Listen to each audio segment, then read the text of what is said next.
हाँ, class 10th के बच्चे देखिए, फिर नेक्स्ट क्वेश्चन है आपके पास, दिख रहा होगा आपको ये। यहाँ पर है 2 tan 30 degree 1 minus tan square 30 degree बराबर है इस कोण, ये पूरे का मान, इस पूरे का मान किसके बराबर होगा? cos 60 के, sin 60 के, tan 60 के या sin 30 के।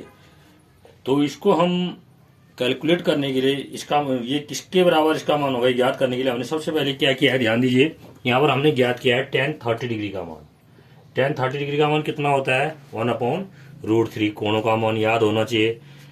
त्रिकोणमिति के प्रत्येक अनुपात के लिए हर कोणों का मान हमें ज्ञात होना चाहिए। जैसे 0 डिग्री के लिए कितना होता है, 30 डिग्री के लिए कितना होता है, 45 के लिए, 60 के लिए और 90 के लिए, क्योंकि आपका 10th तक इतना ही कोर्स है। तो tan 30 का मान 1/√3 होता है। अगर आप भूल गए हैं तो tan 30 equal to sin 30/cos 30 होता है। देखिए sin 30 का मान कितना होता है? sin 30 का मान देखेंगे तो आप ये होता है 1/2। अगर आप cos 30 का मान देखेंगे तो कितना होता है?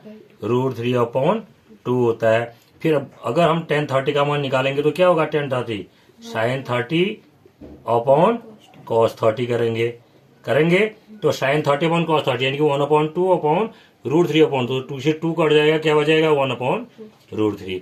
तो ये आपको निकालना भी मैंने सिखा दिया। तो tan 30 का मान 1/√3 होता है।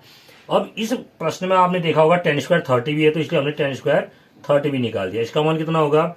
यानी कि tan 30 का वर्ग कर देंगे, 1/√3 का वर्ग, ये हो जाएगा 1/3। 1 का वर्ग 1, √3 का वर्ग 3। लेकिन हमें क्या चाहिए? 1 माइनस टेन स्क्वायर 30 चाहिए, वो भी हमने निकाल दिया। यहाँ पर देखिए 1 minus tan square 30, 1 minus tan square 30 का मान कितना निकाला हमने? 1/3। तो 1 माइनस 1/3। अब 1 में से 1/3 आपको घटाना नहीं आएगा, तो इसलिए 1 को हमने 3/3 कर दिया, दोनों का हर बराबर कर दिया। ऋण 1/3, फिर 3 में से 1 गया 2/3। नहीं तो ऐसे भी कर सकते थे हम, 3 एकम 3, 3 में से 1 गया 2, 2/3। यानी कि 1 माइनस टेन स्क्वायर 30 डिग्री का मान आ गया हमारे पास 2/3। अब हमें किसका मान निकालना है? देखो ये जो हमें दे रखा है 2 tan 30 degree upon 1 minus tan square 30 degree का मान। 2 tan 30, 2 इंटू tan 30 का मान 1/√3 और 1 माइनस टेन स्क्वायर 30 का मान हम निकाल चुके हैं 2/3। तो ये कितना हो गया? 2/√3/2/3। तो भिन्न उल्टा हो जाएगा।